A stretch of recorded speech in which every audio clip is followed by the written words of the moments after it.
your 330 knowledge. If you're seeing interdisciplinary strategies at work you want to ask about, it's all good material, but just make them real. I know it's a cliche these days, but if you've got a question, probably so does everyone else, so don't be shy. You'll watch. I'll often lead by example with the stupidity of my questions, and then you know whatever you're saying is really smart in comparison. So you also know that these things are very important. Those of you who are going on to be an INDS student, we call it a capstone for a reason. It's what sort of brings it all together at the very end. You probably also are aware that they have been under significant evolution over the last 18 months. So our speakers today have a set of standards that is probably more thorough than any have gone before you. I really appreciate you working with me and with the rest of the team to get your presentations ready and your papers ready to a new set of standards that we're very proud of. Each student will get 10 to 12 minutes to present. This is the rubric. We warmly invite you to fill them in. And again, be honest, and your comments are often very telling. We try to keep ourselves, I'll grab another power. Yeah, fine. Your comments are often very telling and may well lead to an evolution of the rubric before you present. So tell us what you're thinking. Yeah, and apart from that, I think we're ready to go when you are, Daniel. You've probably been ready for a while now, right? Sure. So first up we have Daniel, who is here to tell us about Art Center Stage. Hello everyone, my name is Daniel Goodrich and my INDS degree plan is called Arts Management. Let me just start off by saying thank you to my advisor, Stephen McAlpine, for all the support that he's given me throughout this long, arduous process.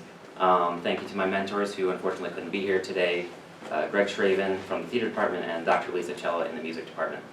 And also thank you to all of you and to the entire INDS department for everything that you guys have helped me through and given me advice, support, everything over the past few years. So, thank you. Alright, so my project is called Art Center Stage, Spotlighting America's Nonprofits. So I'm going to start off with a question. How many people here have ever been to an arts center? Be it the Creative Alliance, Chesapeake Arts Center, Maryland Hall for the Creative Arts. Okay, so about half of you. Alright, how many people have been to a McDonald's restaurant? That's surprising, because there are more nonprofit art centers in the US than there are McDonald's restaurants. There are over 15,000 nonprofit art centers and just over 14,000 McDonald's.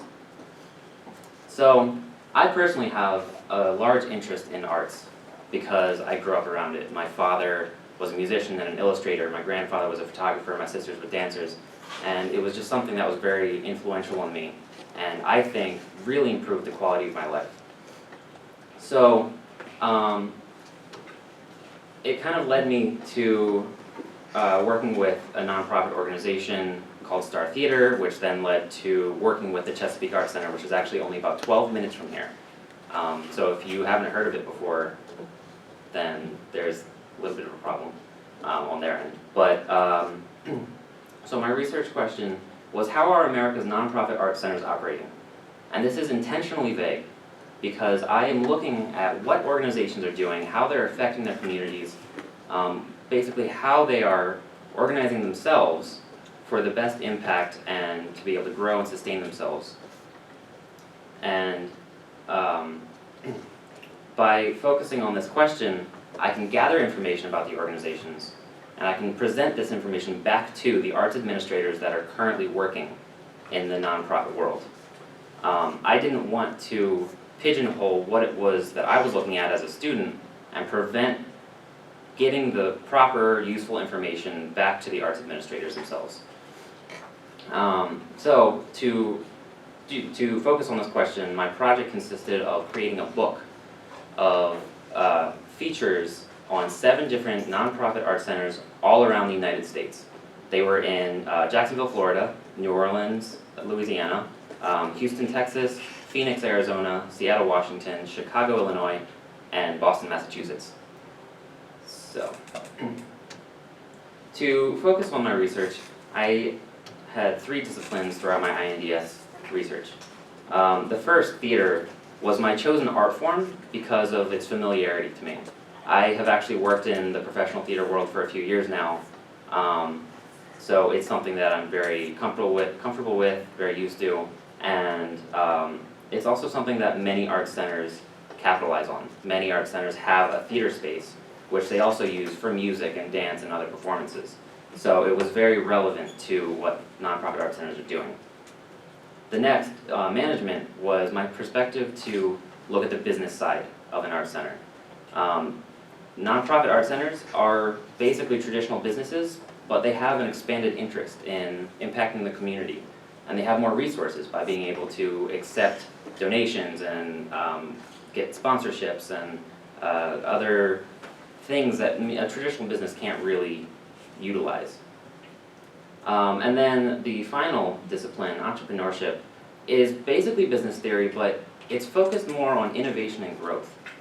It is, it's more about promoting rapid growth through taking risks. I mean, it really values risk-taking as a whole.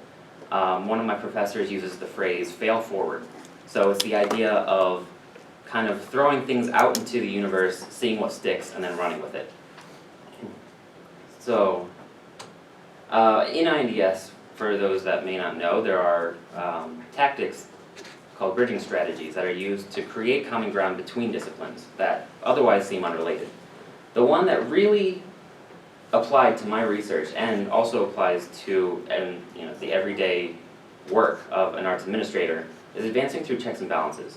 It's the idea of taking the different disciplines and finding a balance between them, a compromise, by looking at a problem through each perspective and letting them balance themselves out. So for example, if I were going to try to set up an event for my organization, on the business side, it's important that it's not a huge financial burden. It's important that there is maybe the potential for growing and potential for marketing. There are aspects to it that are very business oriented. But on the other side of it, being a nonprofit organization, I need to also focus on the artistic merit and focus on what it can give to the community and what the community can learn from it or take from it out into their lives. To create the book, there were a couple methodologies I used. The primary one was actually from American Studies. It's very focused on oral history and research, and it also allows the gathering of both qualitative and quantitative research. And then once I gathered all the information, the creation of the book itself was using theories of visual arts. So it was hopefully aesthetically pleasing while maintaining its functionality. And the major tasks, I visited each of those 7 art centers around the United States. I met with the directors, I took photos of the space, and each meeting lasted between a half hour and 6 hours, depending on how much time they had to offer me. Because I did have a limited time and I couldn't spend multiple days with each organization, I followed up with a questionnaire that I sent to each of the directors I met with. This questionnaire also was able to supplement my questions with the questions of other arts administrators as I had met them. I was able to ask them what information they were looking for, what they wanted to know about other organizations. And then once I had everything, I spent countless hours formatting the book, trying to make it look nice, clean, appealing, and easy to understand. So here is just a very, very small sample of the book. This is 4 pages across 2 spreads, and the entire book is about 70 pages. So this is just to give you a quick idea of what the book actually looks like. And I would like to note that there are 7 organizations, and as I said before, there are over 15,000 in the US. This is by no means meant to be representative of the entire Arts Center world. It's just supposed to give a bit of a sample and kind of show the kind of range that organizations have. The 7 that I chose are very much very different from one another. They range from a $300,000 operating budget to a $5 million operating budget. They each have, they range from a 3-person staff to a 27-person staff. Like, they each have very different focuses and different approaches to everything. And my hope was by taking all of this information and offering it to everyone, regardless of the size of their organization, they could find an organization they relate to, or if there's an organization that is maybe larger or smaller, they can see what it is that's working for them and apply it to their own work. Also, I created this book because there aren't very many publicly available resources for arts administrators as it stands. They may have their professional, or they may have their academic training in maybe a master's program. They may have some paid services. They may have access to scholarly articles, but that also isn't always readily available for someone once they're out of the academic world. So this book was meant to be an easily accessible and very broad statement of what is happening in the nonprofit arts world as it stands. So even though my intention was for the work to be analyzed by the individuals so that they can kind of gather the information that's most important to them, I did find a few important themes throughout my research. The first being community, and arguably the most important. Community support from the surrounding areas and the people that are directly affected by the organization was really the most important for the success of an organization. For example, the Beverly Arts Center in Chicago, they were struggling with a $4 million mortgage and they were being faced with foreclosure. But they struck a deal with the bank that said if they could raise $500,000 in a year, the bank would forgive $2 million of it, effectively cutting the mortgage in half. Now that's a 4-to-1 forgiveness, and that's a pretty big deal. So I mean, it's great that they secured that, but $500,000 is still a lot of money. But Beverly Arts Center, thanks to the support of their community, went above and beyond. They actually raised over $1 million. So they got that mortgage cut in half, and they were able to apply that other $500,000 towards their second mortgage. Another example is the Phoenix Center for the Arts in Arizona. A local Jamaican restaurant and rum bar decided that they wanted to assist the organizations, through the way they could, which was saving up rum bottles throughout a year, giving it to the organization, and allowing them to let artists use it in pieces, auction it off, and then the profits from that went towards beautifying the center. Now this also benefited the community because it beautified the area, it beautified the neighborhood. The next theme was clear vision, and one of the most important, or one of the strongest examples of this was the Contemporary Arts Center of New Orleans.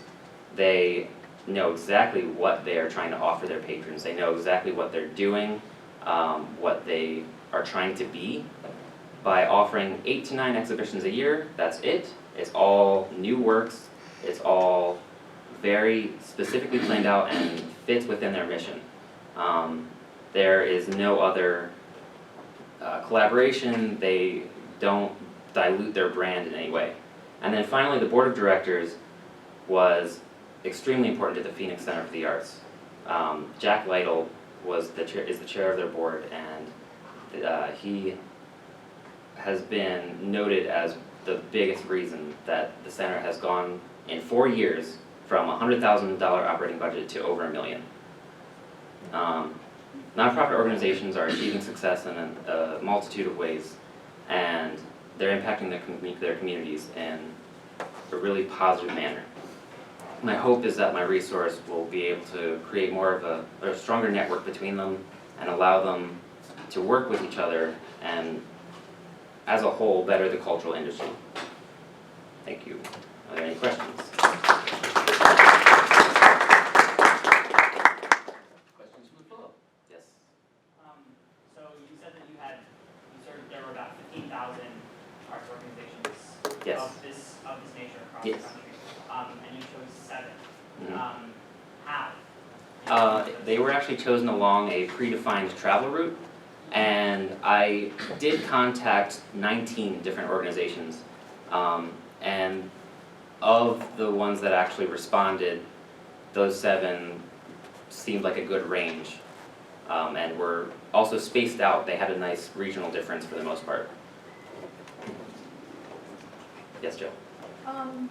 Yeah, I wonder what the definition is of art center and what the source is for that 15,000. Okay. And and if there's a difference in definition between a community arts center and an arts center, and if they're both reflected in that number. Okay, well, so the term art center is very vague, and that's actually something that really appeals to me because it allows an organization the freedom to focus on really whatever art form, visual or performing, or all of them. I mean, it's a very broad term intentionally. I got the number 15,000 from GuideStar, the nonprofit organization that kind of logs all of the other nonprofits. It gathers 990 forms. It basically is like the database of all the organizations in the U.S. So I may hopefully have mentioned that, or said that it was at least 15,000 art centers in the U.S. That is actually just based on a quick search of the term art center. There are many more that may not actually use the term art center. Like two of mine are the Art League of Jacksonville and Art League Houston. Neither of them necessarily use the term art center in their own definition of themselves, but under my